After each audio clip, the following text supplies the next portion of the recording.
Kang Di-hyun felt the return of the burning again.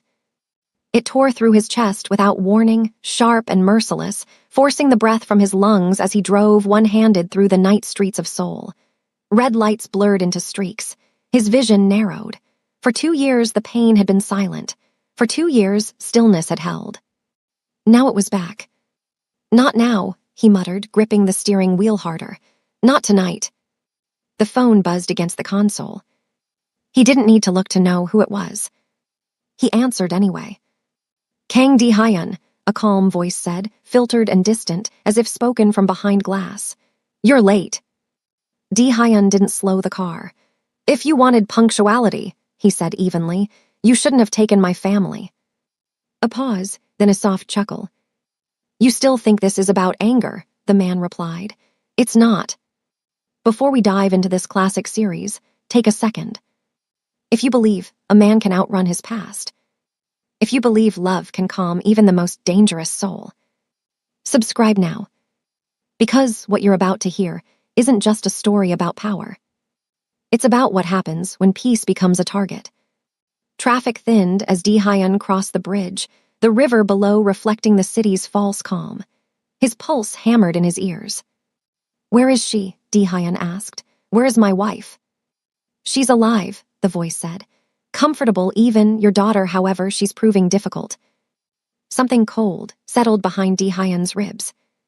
Difficult how? She resists, the man replied, which makes her fascinating. The word landed wrong. Di-hyun's jaw tightened. If you touch her... We already have, the voice interrupted gently.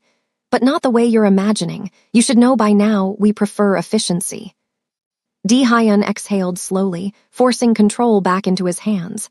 Panic was what they wanted. Panic led to mistakes. What do you want? He asked. Cooperation, the man said. Silence, time.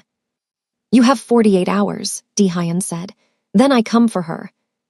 The man laughed softly. No, you have 48 hours to decide whether she stays whole. The line went dead.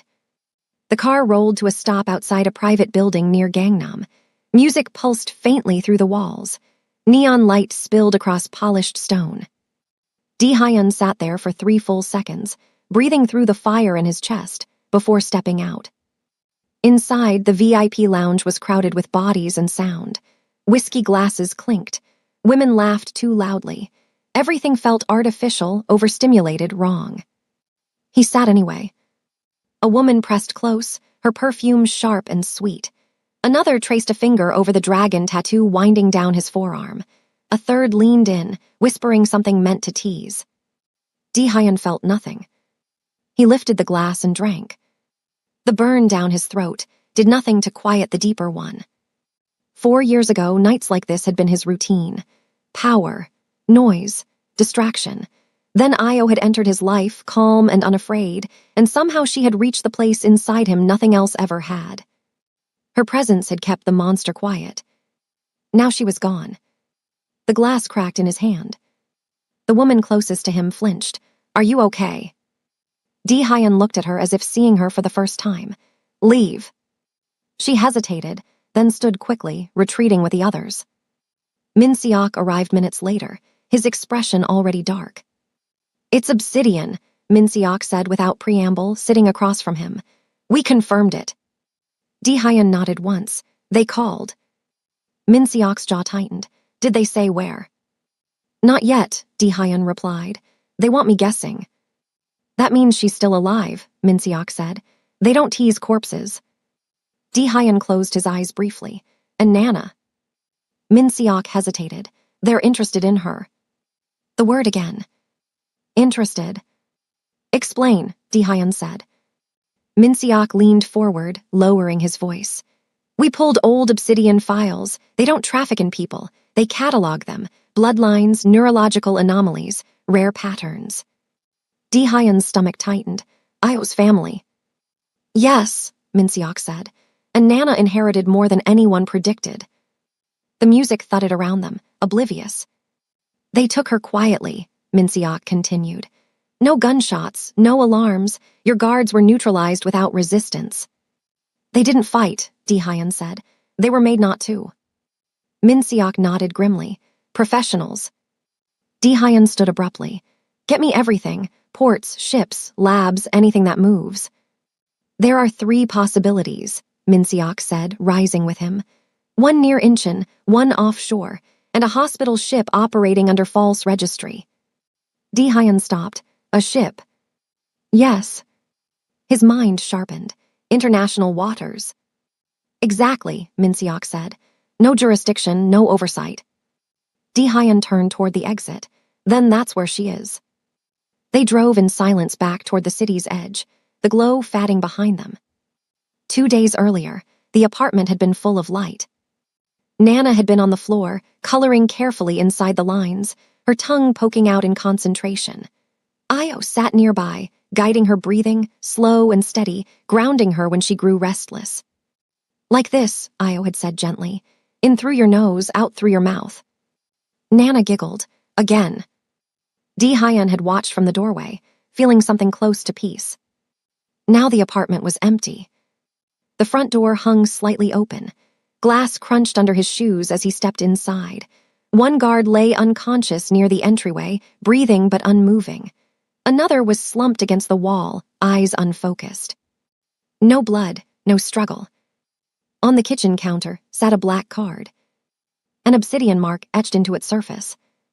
Di-hyun picked it up, the edges cold against his skin. They wanted me to see this, he said. Min Seok nodded. They always do. Get Yunjai, Di-hyun said suddenly. Min Seok looked at him sharply. Are you sure? She knows them, Di-hyun replied, and she owes me. She also hates you, Min Seok said. Good, Di-hyun said quietly. Then she'll be honest. Hours later, Yunjai sat across from him in a secured room, her hands folded calmly in front of her. You look terrible, she observed. Di-hyun ignored it. Where do they take children? Yunjai's expression shifted, something darker surfacing behind her eyes. Not where you can reach them easily. Try, he said. She leaned back. If it's obsidian, they'll be somewhere mobile, somewhere clean, somewhere no one can hear screaming. Di-hyun's gaze hardened. Careful. I am, Yunjai replied coolly. That's why I'm still alive. She paused. If they took Nana, it's not to kill her. That's not comforting, Di-hyun said. It should terrify you, Yunjai replied, because they only preserve what they want to keep. Silence filled the room. They'll study her, Yunjai continued. Push her mind, test her limits, and when she breaks. She won't, Di-hyun snapped. Yunjai met his eyes. No, she said softly, she might not. That's what makes her dangerous to them. Di-hyun turned away, the fire in his chest burning hotter now, no longer just pain, but purpose. Find the ship, he said, because when I do. He didn't finish the sentence. He didn't need to. The hospital ship appeared on the satellite feed just before dawn. Min Seok enlarged the image slowly, fingers steady despite the tension in the room. The vessel cut through international waters like a shadow, long and pale, its decks lit with clinical precision. No markings, no flag, just movement. That's it, Min Seok said. They call it Mercy of Dawn. Di-hyun stared at the screen. Mercy, he repeated flatly. They always choose words like that. They believe it, Yunjai said from the corner. She had been quiet since the meeting began, watching the ship rotate on the display. In their minds, what they're doing is progress. Di-hyun didn't look at her. How long before they break Nana? Yunjai inhaled slowly. Children are resilient, she said, but obsidian doesn't rush. They isolate, they whisper, they convince you the pain has meaning. Di-hyun's hands curled into fists. Answer the question. 72 hours, Yunjai said. Less if they accelerate. Min Seok glanced at the clock. We've already lost 18. Silence pressed in. They'll start with frequencies, Yunjai continued. Sounds you don't consciously hear, patterns that disrupt the brain's anchors. Nana's mind will fight, it already is, but they'll keep pushing until she can't tell which thoughts are hers. Di-hyun closed his eyes briefly. Io's voice echoed in his memory. When something invades the mind, you don't push it out. You surround what belongs. He opened his eyes. Then we move tonight. Minseok hesitated. Boss, the ship's security is heavy. 50 men minimum, researchers, guards, if we go in loud. We won't, Di-hyun said. We go quiet. And if it goes wrong? Di-hyun met his gaze. Then it ends fast. Preparations moved quickly. By nightfall, 12 men stood ready in a dim warehouse near the coast. Veterans, loyal, silent, no speeches were given, they already knew the odds. Di-hyun walked the line once, meeting each man's eyes. Your objective is extraction, he said, not revenge. A murmur of acknowledgement followed. Minseok pulled him aside. Captain Park is asking questions. He knows something, coming. Di-hyun nodded. Let him. That could expose everything, Minseok warned. Good, Di-hyun replied. I'm done hiding. Out at sea, Nana sat on a narrow bed beneath soft white lights. She wasn't restrained. That was what frightened her most. A woman in a lab coat knelt beside her, voice gentle. Can you tell me what you're hearing, Nana? Nana frowned, fingers twisting in the blanket. It's like humming. The woman smiled faintly. That's okay, just listen. Nana squeezed her eyes shut. She thought of her mother's hands, warm and steady, of breathing in, breathing out. Somewhere deep inside her, something held. Io lay on another bed in the adjacent room, wrists secured loosely. She had stopped struggling hours ago. Panic wasted energy. She needed her mind clear. A man stood near the observation glass, hands clasped behind his back. She's resisting longer than expected, he said calmly. Director Tanaka didn't turn. That's why she matters. And the mother, the man asked. Tanaka's lips curved slightly. She's the map. Io felt the pressure even before she heard it, a faint vibration that made her teeth ache. She focused inward, grounding herself, slowing her breath. Stay with me, she thought. Stay with me. Back on shore, the boats cut their engines 200 meters from the ship. Water lapped softly against the hulls as the men drifted closer, climbing ladders with practiced ease. Di-hyun moved first. 2 guards fell silently, lowered to the deck without a sound. The team spread out, following the blueprints Yunjai had provided. Inside, the air felt wrong, too clean, too still. A low hum vibrated through the walls. Di-hyun's chest tightened again, the old pain flaring sharper this time. He ignored it. Medical wing is below, Minseok whispered through the comm. They descended. In the lab corridor, Di-hyun saw her. Aya. For half a second, relief nearly dropped him to his knees. Then she looked up and shook her head sharply. Don't run, she said quietly. They'll hear. He froze. She met his eyes, calm despite everything. Nana's awake, Io whispered, and they're listening through her. The hum deepened. A door slid open at the far end of the hall. Director Tanaka stepped out, hands empty, expression curious rather than alarmed. Kang Di-hyun, he said. You came yourself, I hoped you would. Let them go, Di-hyun said. Tanaka smiled faintly. You misunderstand. This isn't a hostage situation. You took my family, Di-hyun replied. That makes it one. Tanaka gestured toward the room behind him. Your daughter is extraordinary. She adapts in real time. Most minds fracture under this pressure. Di-hyun took a step forward. End it. Tanaka studied him. And lose a once-in-a-generation convergence. No. Io's voice cut through. You don't own her. Tanaka turned to her. Ownership is such a crude word. We observe, we learn. Gunfire erupted above deck. The ship lurched slightly as alarms blared. Minseok swore under his breath. They know. Tanaka sighed. Unfortunate. He tapped a control on his wrist. Nana screamed. Di-hyun lunged. Io shouted. Stop, she can't be disconnected like that. Tanaka raised a hand. Then make a choice. What choice? Di-hyun demanded. Tanaka's eyes flicked to Io. Her. Io stiffened. Give us her data, Tanaka said calmly. Her lineage, everything she knows, and your daughter walks out alive. No, Io said immediately. Di-hyun's heart pounded. There has to be another way. There isn't, Tanaka replied. Not fast enough. Nana's cries weakened, turning into whimpers. Io looked at Di-hyun, eyes fierce despite the fear. You don't trade one life for another. Di-hyun's hands trembled. Then he heard Nana's voice, faint but clear. Papa. He moved without thinking. The team surged forward as gunfire filled the corridor. Glass shattered. Lights flickered. Di-hyun reached Nana, tearing wires free as gently as he could, ignoring Tanaka's shouts. She won't survive. She will, Di-hyun growled. Io screamed as guards grabbed her arms, dragging her back. Take Nana, she shouted. Don't stop. Di-hyun hesitated for only a fraction of a second. Then Min-seok grabbed his shoulder. Boss, we have to go. Di-hyun clutched Nana to his chest, feeling her small body shake. I'll come back, he promised Io, his voice breaking. I swear. Io met his eyes, tears streaking down her face, but her voice was steady. I know, she said. Run. The team retreated under fire, smoke filling the halls. Behind them, Director Tanaka watched calmly as the ship sealed itself again. Io held firmly at his side.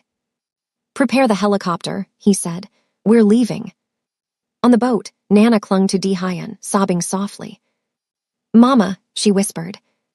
Di-hyun closed his eyes, blood dripping from a wound he hadn't noticed yet. I'm here, he said, and I'm not done. Di-hyun didn't remember the water. He remembered Nana's breathing against his chest, thin and uneven, each rise and fall a question he didn't want answered.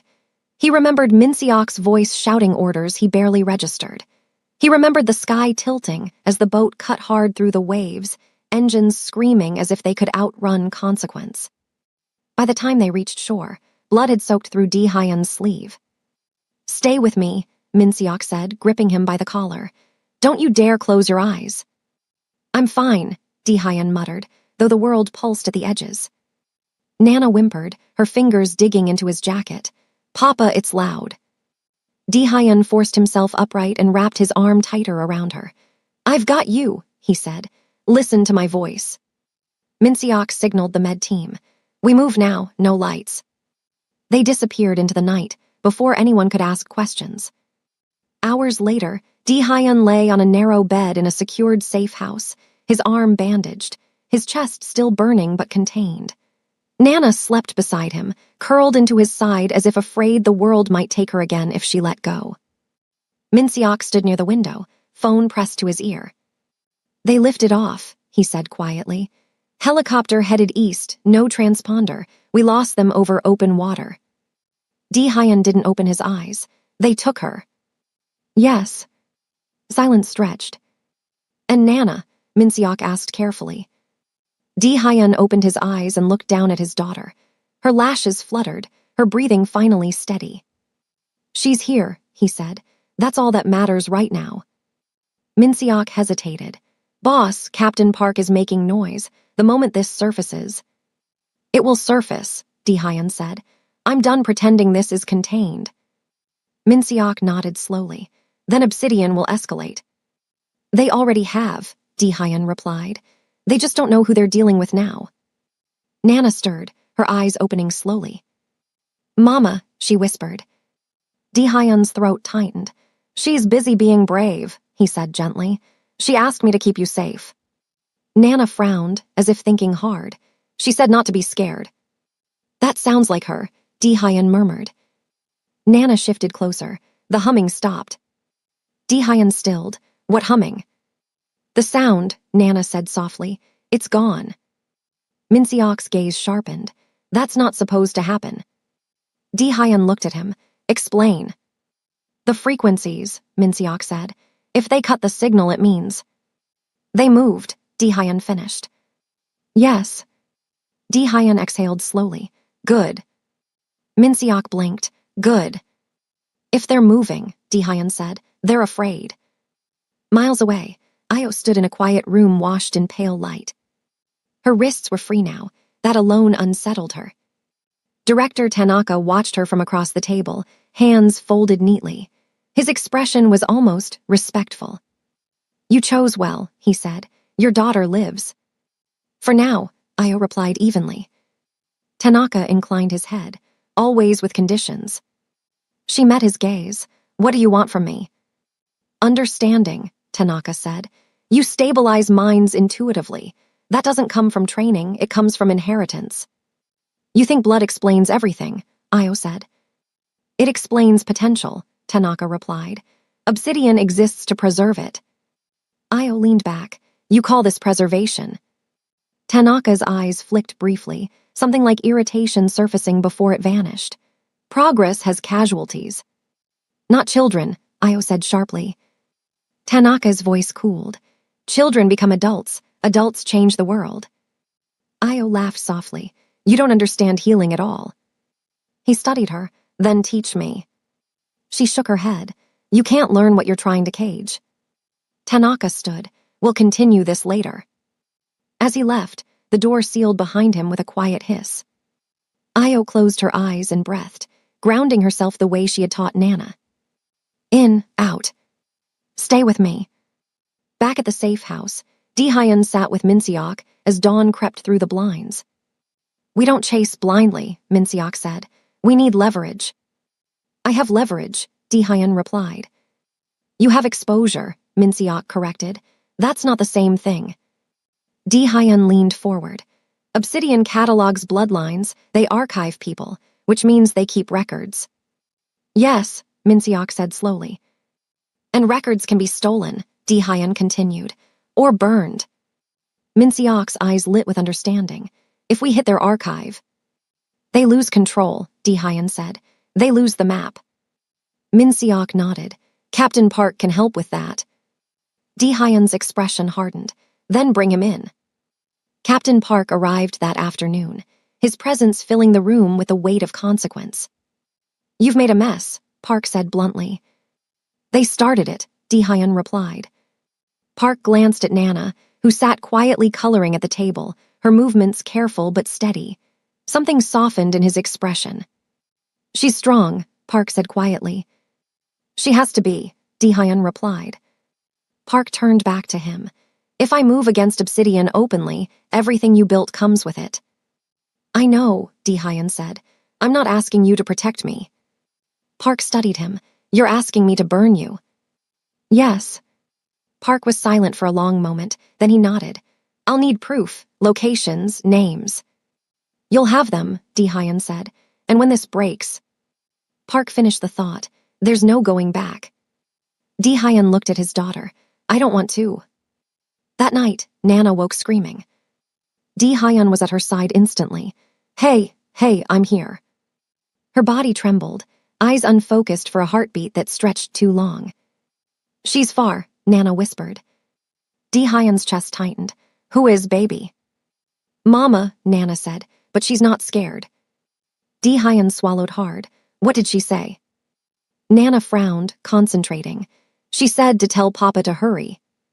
Dehyun closed his eyes, a low sound escaping him that was half laugh, half grief. I'm coming, he said softly. I promise. From a secure facility somewhere beyond borders, Director Tanaka watched a screen flicker with data. Her resonance is changing, a technician said nervously. The child's influence is echoing. Tanaka's eyes narrowed. That's not possible. It is, the technician said. They're connected. Tanaka stared at the data, something close to unease settling in his chest. Prepare contingency, he said quietly. If Kang Dehyun thinks this is over. He allowed himself a thin smile. He hasn't even seen the final cost. Back in the safe house, Dehyun sat alone, the city humming faintly outside. For the first time since the ship, the burning in his chest eased, not because the threat was gone, but because his direction was clear. He wasn't chasing anymore. He was coming. And Obsidian had just made it personal in a way they didn't yet understand. Nana slept peacefully beside him, one small hand wrapped around his finger. Dehyun stared into the dark, already planning the next move. The story broke before noon. Dehyun was standing at the window when Minseok's phone began vibrating nonstop, one call after another, messages piling up faster than they could be read. It's out, Minseok said quietly. Dehyun didn't turn. How bad? Worse than we planned, Minseok replied. Better than they expected. Screens across the room lit up, news anchors, headlines, shaky footage leaked from an anonymous source. Hospital ship, international waters, illegal research, children, obsidian. The name was finally public. Captain Park's voice came through the secure line. "You didn't just light a fire," he said. "You dropped gasoline on the entire structure." "That was the point," Dehyun replied. Park exhaled slowly. "Raids are already underway. Front companies, shell labs, financial channels, they're scrambling." "And Io?" Dehyun asked. A pause. "We don't have her yet," Park said, "but Tanaka is moving, fast." Dehyun closed his eyes for a moment. "Then we keep pushing." Across the city, Nana sat on the floor, crayons spread out in front of her. She drew quietly, her small brow furrowed in concentration. Minseok watched her from a distance, uneasy. "What are you drawing?" he asked gently. Nana didn't look up. "Doors." "Doors." She nodded. "Some are open, some are locked." Minseok swallowed. "And this one?" Nana hesitated, then pointed to a large, dark shape at the edge of the page. "That's the one Mama is near." Minseok felt a chill crawl up his spine. Dehyun knelt beside her. "Can you hear her?" Nana shook her head. "Not like before, but I know where she is." He met Minseok's eyes. "Get Park back on the line." Meanwhile, Io was no longer in a room with white walls. She realized that immediately when the air changed. No hum, no pressure, no constant observation. She was seated now, unrestrained, in a space that felt ordinary. Wood table, soft lighting, a single window looking out at nothing she could recognize. Director Tanaka sat across from her, hands folded, expression unreadable. "You've disrupted years of work," he said calmly. Io met his gaze. "You disrupted my family." Tanaka inclined his head slightly. "Fair." He slid a tablet across the table. On the screen were news feeds, headlines scrolling faster than she could read. "They're dismantling us," Tanaka said, "publicly." "Good," Io replied. Tanaka studied her. "You taught your daughter well." Io stiffened. "What do you mean?" "She's not just resisting," Tanaka said. "She's projecting." Io felt her breath catch despite herself. "That shouldn't be possible," Tanaka continued. "Yet every system we built to isolate her failed." Io leaned forward. "You underestimated her because you don't understand connection." Tanaka's lips pressed together. "Connection is inefficient." "Connection is survival," Io shot back. He regarded her for a long moment. "You know why we haven't killed you?" Io didn't answer. "Because you're the origin point," Tanaka said. "Without you, whatever she is becomes unstable." Io's voice dropped. "Then let me go." Tanaka shook his head. "Not yet." Back in Seoul, the consequences spread fast. Bank accounts froze. Safe houses were raided. Names long buried resurfaced. Dehyun watched it unfold with a strange calm. For once, he wasn't reacting. He was guiding the collapse. Captain Park arrived in person just after sunset. "You're finished," Park said bluntly.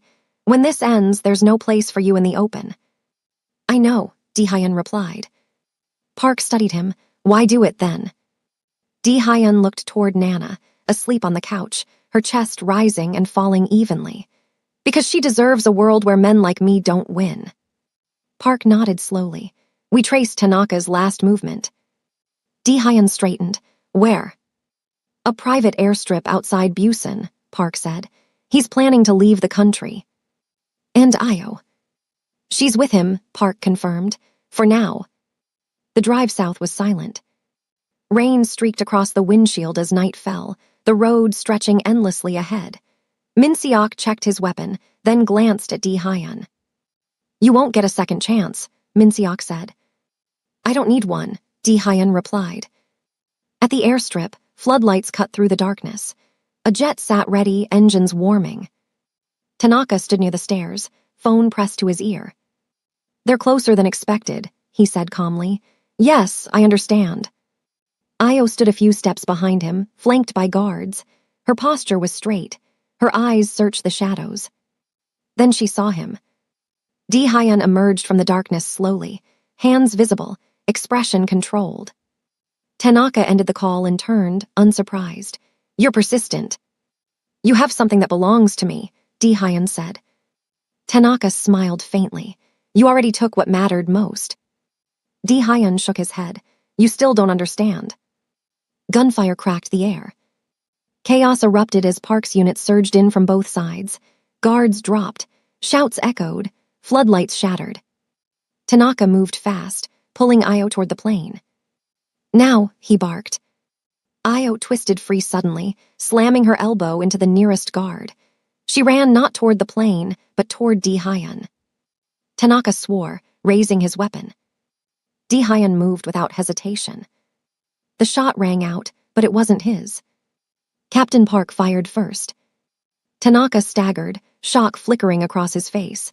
He dropped to one knee, blood spreading across his jacket. Io reached Di-hyun, her hands gripping his jacket as if to confirm he was real. You came, she whispered. I promised, he said, pulling her close. Tanaka laughed weakly from the ground. You think this ends with me? Di-hyun looked at him coldly. It ends with my family safe. Park stepped forward, cuffs ready. Director Tanaka, you're under arrest. Tanaka's gaze slid to Io. You can't stop what's coming. Io met his eyes, unafraid. Watch us. As Tanaka was dragged away, the jet's engines cut off, the threat finally grounded. Hours later, as dawn crept over the horizon, Di-hyun, Io, and Nana sat together in the back of a secure vehicle. Nana stirred, eyes opening slowly. She looked at Io, then smiled. Mama, she whispered.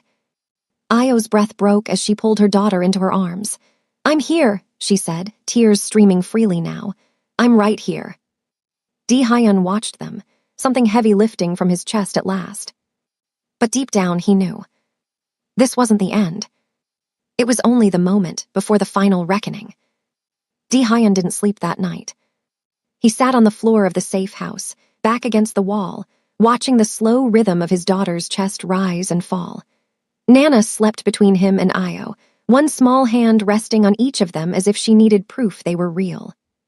For the first time since the burning returned, his chest was quiet. Io noticed. You're not shaking, she whispered. I'm not running anymore, he replied. She studied his face, the scars, the exhaustion etched deep into him. This world doesn't let men like you stop. He looked at her then, really looked at her. Then I'll change the world she grows up in. Morning brought consequences. Captain Park arrived with files, warrants, names. Obsidian wasn't finished, but it was exposed. Labs seized. Accounts frozen. Allies abandoning ship. What had once been untouchable was now bleeding in public. You'll have to disappear, Park said. All of you. Di-hyun nodded. We already have. Io packed lightly. She didn't take research notes or records. Only Nana's clothes and a small carved necklace her grandmother had given her long ago. What is it? Nana asked, touching it. An anchor, Io said gently, so you always remember where you belong. Nana smiled and slipped it over her head. They left Seoul before sunset. Weeks passed. The world moved on as it always did. News cycles shifted. Obsidian became a scandal, then a memory, then a warning whispered in closed rooms. In a quiet place far from neon and sirens, Nana learned to run barefoot through grass. Io returned to healing, her hands steady, her presence grounding. Di-hyun watched from a distance at first, learning how to exist without armor. Peace didn't come all at once. It arrived in moments. In Nana's laughter. In Io's calm breath at night. In the absence of the burning. One evening, as the sky darkened, Nana sat beside her father and looked up at him seriously. Papa, she said, the bad man isn't loud anymore. Di-hyun's body tensed. Do you still feel him? She shook her head. No, just quiet. Io met Di-hyun's eyes. They both understood. Stillness wasn't safety. Stillness was choice. That night, Di-hyun burned the last phone he had kept hidden, the one tied to a life of violence, of reaction, of endless war. He watched the plastic melt and felt something inside him finally let go. He knelt beside Nana's bed afterward, brushing her hair back gently. I couldn't be calm before you, he whispered. But I can be now. Nana smiled in her sleep. Somewhere far away, in a place with no windows, a screen flickered and went dark. The Obsidian archive lost another thread, another name erased. For the first time, the Watchers had nothing to watch. Di Hyun stood at the doorway, listening to the night, not hunting, not waiting. Protecting. Because the most dangerous man in the world wasn't the one who couldn't control himself. It was the one who finally learned how to stop. And if you stayed with this story until the end, tap like so more people can find it. Share your thoughts and theories in the comments. Did he really escape, or is this only the beginning?